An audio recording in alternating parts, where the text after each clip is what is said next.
તમે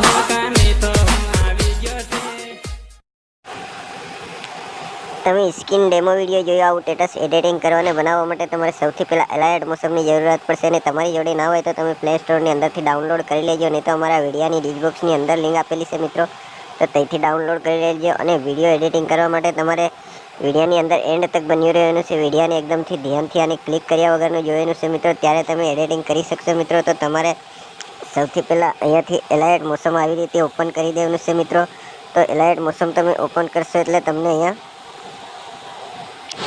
આવડું પ્રોજેક્ટનું આઇકન જોવા મળશે મિત્રો. એના પર તમારે ક્લિક કરી દેવાનું છે. એના પર ક્લિક કરશો એટલે તમે અહીંયા વિડીયોનું મટીરિયલ જે કોઈ ડાઉનલોડ કર્યું હશે એ તમને જોવા મળશે. તો આપણે એના પર ક્લિક કરી દેવાનું મિત્રો. એના પર ક્લિક કર્યા પછી મિત્રો તમને અહીંયા આવાળું સૌથી નીચે ખૂણે આઇકન જોવા મળે છે, એના પર ક્લિક કરી લેવાનું. તો અહીંયા વિડીયોનું ઓપ્શન ખુલીને આવી જાય તો એના પર ક્લિક કરી લેવાનું મિત્રો. તો અહીંયા આપણી ગેલેરી ખુલી જાય મિત્રો. તો અહીંયાથી આપણા એક મનપસંદનો ફોટો આપણે સિલેક્ટ કરી લેવાનો મિત્રો. તો અમે અમારા મનપસંદનો એક ફોટો સિલેક્ટ કરી લઈએ મિત્રો.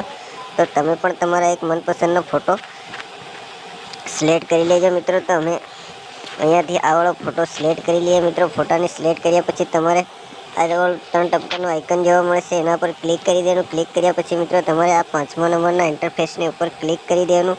તો તમારો ફોટો ફૂલ સાઇઝમાં થઈ જાય. એના પછી તમારે આવી રીતે સોંગની લાસ્ટમાં આવે અને અહીંયા ક્લિક કરી દેવાનું. એના બાદ મિત્રો ફરી આવી રીતે આગળ આવતું રહેવાનું મિત્રો. આગળ આવ્યા પછી તમારે ફોટાની ઉપર આવી રીતે ક્લિક કરી અને ફોટાને આવી રીતે ખસેડી લાવવાનો મિત્રો નીચેની સાઈડ, કે અહીંયા આપણા સોંગની નજીક લાવે અને મૂકી દેવાનો મિત્રો. તો અહીંયાથી આપણે વિડીયો સ્ટેટસ એડિટિંગ થઈ જાય મિત્રો. તો એડિટિંગ થયા પછી મિત્રો આપણે આવાળા આઇકનની ઉપર ક્લિક કરી દેવાનું. ઉપર ક્લિક કર્યા પછી અહીંયા આપણે MB સિલેક્ટ કરી લેવાની. તો અમે 720 SSD MB સિલેક્ટ કરી લઈએ મિત્રો.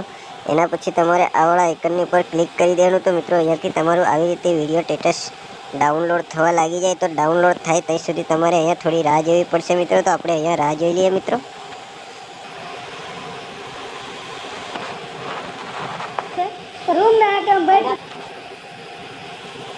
વિડીયો ડાઉનલોડ થયા પછી તમારે અહીંયા ક્લિક કરી દેવાનું. તો વિડીયો ગેલેરીની અંદર સેવ થઈ જાય. આગલા વિડીયો બહુ જલ્દીથી મળીશું. જય માતાજી મિત્રો.